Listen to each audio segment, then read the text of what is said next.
Welcome to VEGEFit, where we discuss everything fitness. And for tonight's episode, we will going to be talking about something spiritual. It is very timely because it is the Lenten season. And our guest for tonight is a light worker, a motivational speaker, and a writer, Miss Jennifer Rodney, or better known as Tenacious Human on Instagram. Her sacred mission in this plane is to help elevate those that still dwell in darkness. How does she do it? Well, we'll definitely find out soon. Stay tuned.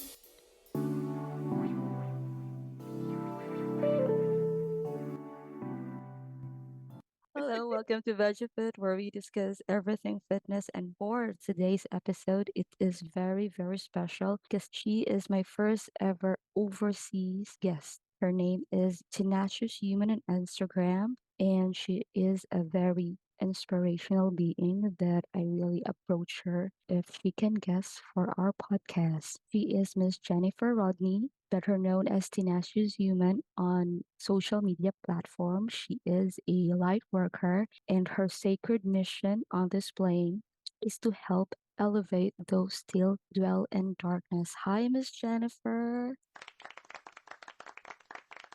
Hi, beautiful soul. Thanks for the invite. It is an absolute pleasure to be a guest on your podcast today. Thank you so much. And you know what? I've always been very curious about you because I've been following you for almost a year now.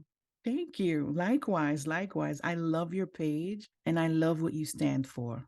I am a dedicated follower of yours too. Thank you so much. And what's more special about her is that she also makes her followers special by being seen. Like if there are people who are commenting on her post, she always makes them feel special. And that, Oh, yes, that's what you make me feel. oh, thank you. Oh my Yeah. God, you made my day. My day is so much brighter. Thank you so much. Yeah. You're too sweet. Thank you. Thank you so much. And there are questions about you that I am really very curious about. Like every time I read something new, I always have this question. What Sure. made you decide to choose Tenacious Human to describe yourself? And can you tell us more about it? Because I'm really very curious. Sure. Well, that is a great question. Now, the weird and funny thing is, Tenacious Human actually chose me. I saw the logo and heard the name in a dream. And when I woke up, I realized both the name and the logo suit me and what I'd like to do on this precious planet of ours. You know, I am emphatically and persistently tenacious in my everyday life. And I have been through so many hurdles, have been knocked down so many times, have endured so much trauma, and was often plagued by darkness. And I have tenaciously survived. So I am now tenaciously living in the light, and I will try my absolute hardest to motivate and inspire others to be tenacious humans too. Wow, that's very beautiful. Imagine Thank dreaming you. about something, even I the logo. know.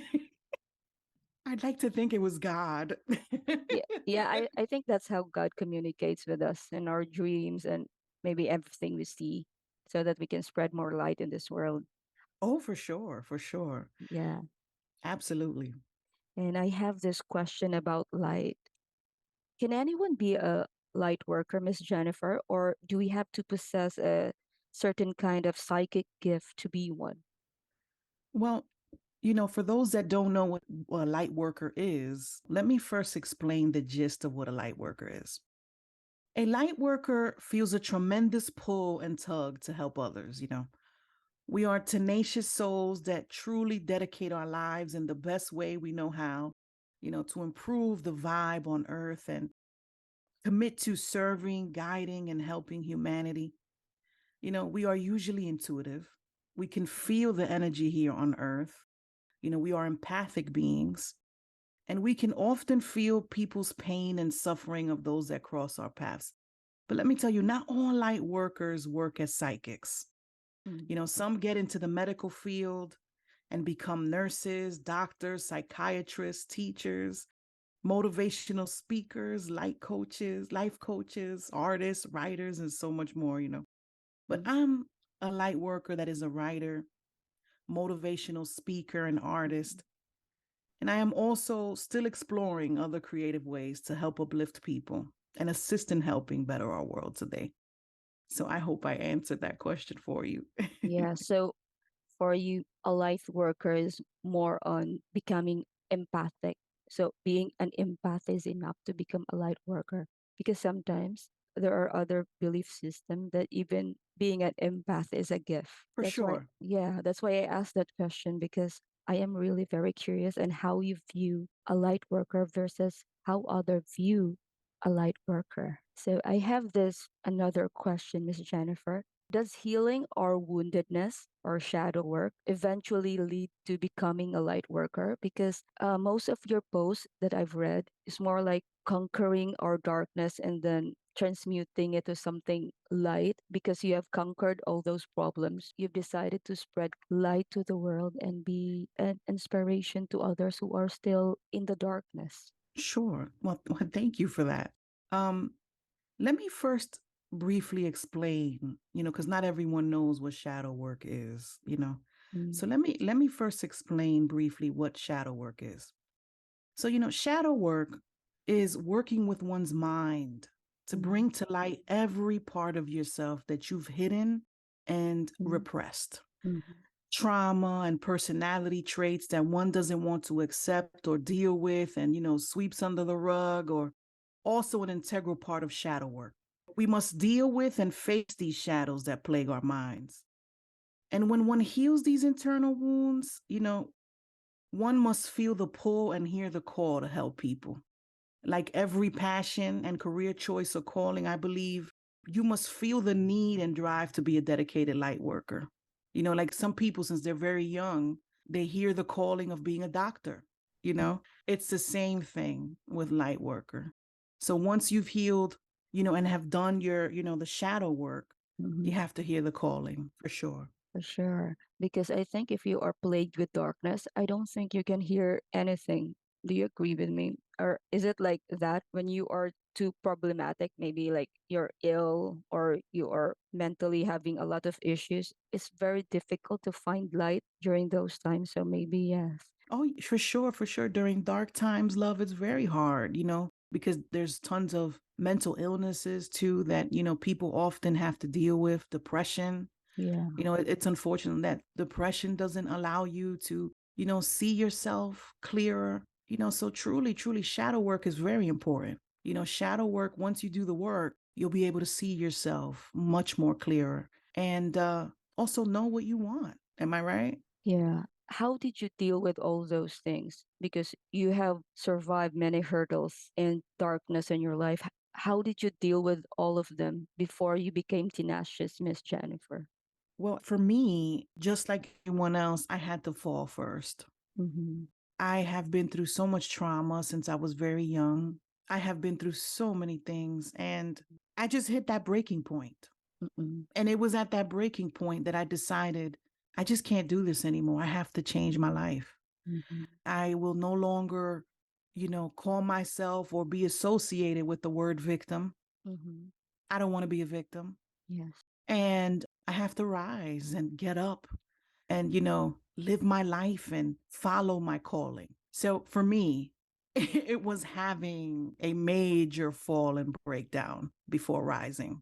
Wow. Very beautiful. And especially now, right, Miss Jennifer, that the world is becoming more toxic. So many people are suffering from many mental health problems and many other kind of problems like physical health also. In the world that is very toxic, how can a person see the light when everything seemed covered in darkness? Is a hopeful mindset enough, or does religion and spirituality help? This is a question that I can't answer for everyone. You know, Mhm, we all individually walk to a different beat of our very own drum. Not mhm, everyone is spiritual or religious. And for many, a hopeful mindset has been enough. Training one's mind to see the light starts with learning to love oneself. And once you begin to love yourself, you begin to see the world differently. Your world becomes much more lucid and brighter. Your journey, earth, and life truly become much more livable and breathable. You begin to blossom, flourish, and bloom, and your world does too. Religion and spirituality have helped me tremendously on my journey, and hopefully they can also help others too.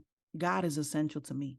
Yeah, because for other people, I've seen a lot of posts that they separate religion and spirituality. Like there are two different entities that sometimes you can be spiritual but not religious. And there Oh, are for also sure. people that are very religious but they're not spiritual at all.